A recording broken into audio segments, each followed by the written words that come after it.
Welcome to the Slop Temple. We pray this video helps. You start by confirming macOS version and that you have an admin account. Once done, free space and backups matter. Open Terminal. You'll use cp and ditto commands. First, try copying a small file to the target drive to reproduce the error quickly. If you hit error 36, stop Finder operations and unmount network volumes. Make sure no file is locked and that permissions are appropriate before moving to targeted repair commands. Now you repair resource fork issues and perform a controlled copy.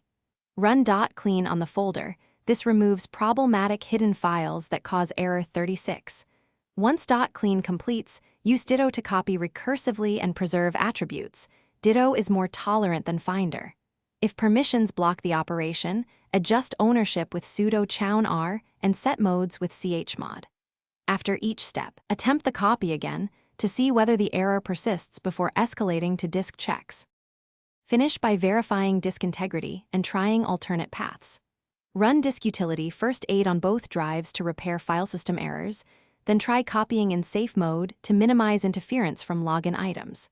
If the problem still appears, copy via another Mac or use a different cable or USB adapter.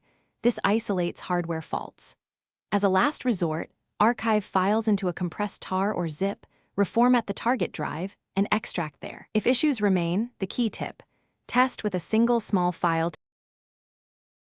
Thanks for watching. Consider subscribing if we helped you.